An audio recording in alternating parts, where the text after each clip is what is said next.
E hoje vamos falar sobre vamos fazer uma introdução aqui sobre as proteínas. Proteínas, de onde vem esse nome?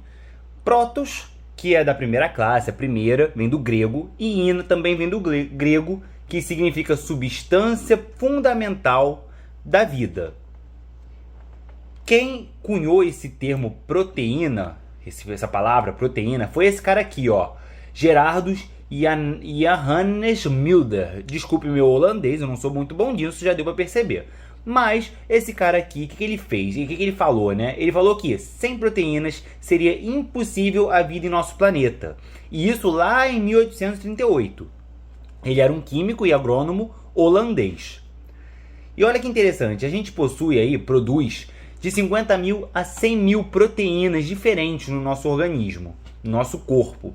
E essas proteínas vão formar diversas coisas, como cabelo, ovos, unha, a gema do ovo, né, a clara do ovo, desculpa, unha, o casco do cavalo, chifres, nas aves o bico, as penas e também nossa pele.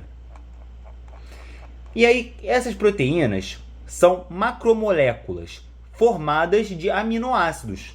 É como se as proteínas fossem os polímeros e os aminoácidos, os monômeros, é como se fosse, fazendo uma alusão aí nos carboidratos, a glicose sendo um monômero, né, a mesma coisa com um aminoácido, e a proteína seria como se fosse o amido. O amido é uma cadeia de várias glicoses, e a proteína é exatamente isso, uma cadeia de vários aminoácidos. No nosso corpo, né, a gente tem 20 aminoácidos diferentes. E as proteínas, elas são infinitas. Infinitas. Tem diversas proteínas diferentes. Por quê? Porque a proteína é formada por 20 aminoácidos. Só que esses 20 aminoácidos eles vão se combinando. Então existem infinitas numerações, infinitas combinações diferentes de proteínas. E o ser humano, a gente pode dizer que o ser humano ele é proteína. As nossas reações químicas no nosso corpo são catalisadas por proteínas, são enzimas. As enzimas fazem nossas reações. As proteínas também estão atuando nos transporte de oxigênio, transporte de fármacos quando a gente toma um remédio. O sistema imunológico, as imunoglobinas que fazem o sistema imunológico do nosso corpo, as defesas. Eles regulam, por exemplo, os hormônios. O movimento muscular, a actina e miosina são proteínas. Estrutura, o colágeno, por exemplo, estrutural, pele, nosso colágeno. Transmissão de impulsos nervosos, neurotransmissores no nosso cérebro. E sinalização celular, por exemplo, receptores de membranas. Os receptores que recebem algum aviso ali, por exemplo, a insulina. Quando a insulina se liga ali àquele receptor é uma proteína. E essa insulina vai fazer várias reações em cadeia para o GLUT4, uma outra proteína, se ligar ali na membrana e trazer para dentro a glicose, para dentro da célula a glicose. Então, ela também sinaliza, né? As proteínas fazem sinalização celular. E os aminoácidos? Os aminoácidos, eles possuem um padrão, que é basicamente composto de um carbono, um hidrogênio, um composto nitrogenado, representado aqui pelo nitrogênio, e um grupo carboxila, que é o carbono ligado a 2 oxigênios. Um grupo carboxila que fica aqui na parte de cima, e um radical, esse radical que muda no aminoácido. Então a gente tem 20 aminoácidos, essa parte aqui é normal para todos, é comum em todos. O que vai mudar é o radical. E os aminoácidos, eles são formados, a gente fala que eles são formados pelo chon. Carbono, hidrogênio, oxigênio e nitrogênio. Diferente dos carboidratos. Eu falei que nos carboidratos eram chomps. Aqui são chon. E aí a gente tem a classificação dos aminoácidos. No caso desse vídeo, eu vou trabalhar com a classificação nutricional dos aminoácidos. Então a gente vai separar os aminoácidos em 3 grupos. Os aminoácidos essenciais, aqueles que o nosso corpo não produz, por isso que são essenciais. Os aminoácidos não essenciais, eu quero dizer que o corpo produz, então não é tão necessário consumir. Dependendo da dieta que você esteja fazendo, do que você esteja fazendo, vale a pena consumir, mas eles não são essenciais, o seu corpo produz. e os condicionalmente essenciais, ou seja, o seu corpo pode ou não produzir. Então, por exemplo, nos essenciais a gente vai ter os BCAAs, o triptofano, a fenilalanina, a metionina, a treonina, a lisina. Tá? Isso aqui são tudo aminoácidos que o seu corpo não produz. Você precisa ingerir ele na dieta. Os não essenciais, a alanina, a prolina, a glicina, o ácido glutâmico, o ácido aspartico, a glutamina, seu corpo produz.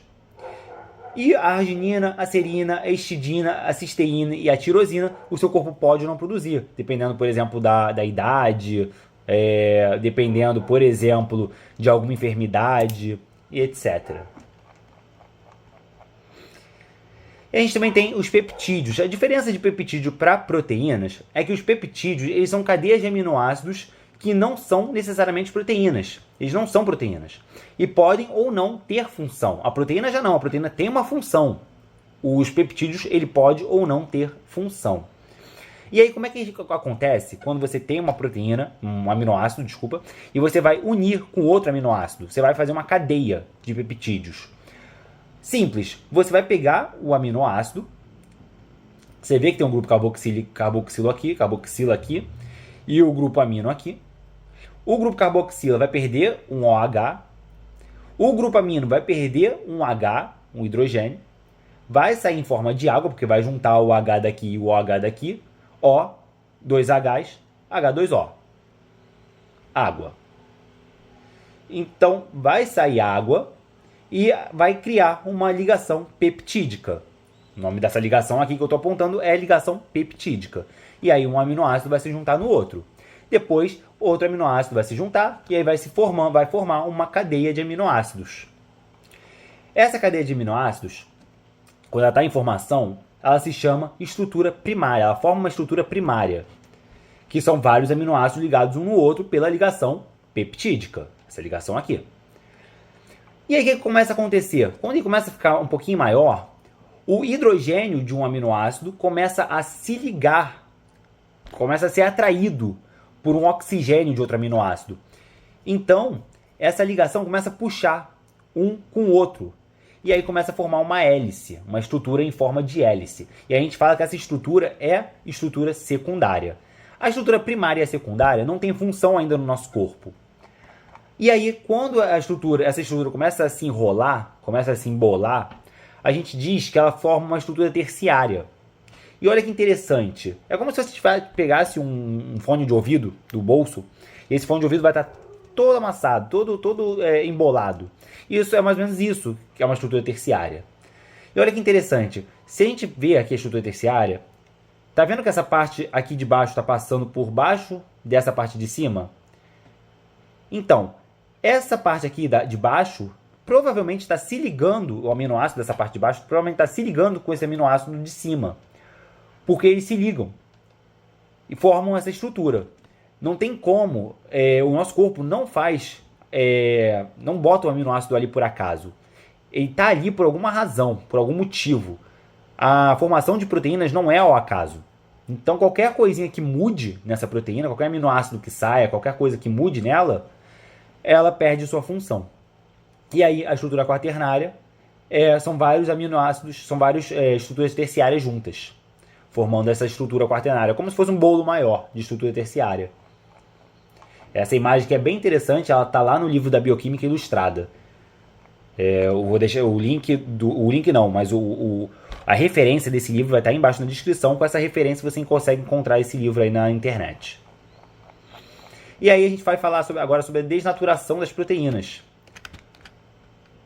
Quando a proteína se desnatura, ela vai perder a função. Só que olha que interessante, ela não perde a função porque a ligação peptídica é quebrada. Essa ligação peptídica não é quebrada na desnaturação. O que acontece é que esse bolo da estrutura terciária ou quaternária começa a se desfazer. Como ele se desfaz, ele perde a sua função. E essa perda de função pode ser momentânea, essa desnaturação pode ser momentânea ou pode ser de vez. E aí o que muda? O que vai desnaturar a proteína? O pH, a temperatura ou detergente. E aqui, Olha que interessante. Isso aqui foi aquela mesma imagem que eu mostrei ali em cima. Eu queria chamar atenção para isso daqui, ó. As não essenciais, né? Os aminoácidos não essenciais, ou seja, que o nosso corpo produz alanina, prolina, glicina, ácido glutâmico, ácido aspartico e glutamina. O nosso corpo produz a partir de um intermediário do metabolismo, ou seja, glicólise, ciclo de Krebs e via das pentoses fosfato. O nosso corpo produz essas proteínas aqui dependendo de acordo com uma dessas vias. Ela pega uma estrutura dessa via, liga, geralmente faz alguma reação química, liga um composto nitrogenado ali e forma o aminoácido. E aí a gente tem aminoácidos simples e complexos de serem formados. Aqui eu vou dar 3 exemplos de aminoácidos simples de serem formados. A alanina, por exemplo, é o piruvato. Lembra do piruvato formado lá pela glicólise? É o piruvato mais um grupamento amino. Se liga um grupamento amino nesse piruvato e forma a alanina. O ácido aspartico é o oxalacetato, lá do ciclo de Krebs, que vai se juntar ao acetil-CoA, lembra? Já viram esse vídeo?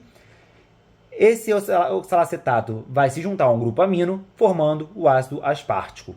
E a glutamina também é outro aminoácido fácil de via simples de formação. Mas tem outros que são vias muito mais complexas que a gente não vai abordar aqui. E aí a gente pode dizer então que os aminoácidos não essenciais são provenientes da glicose.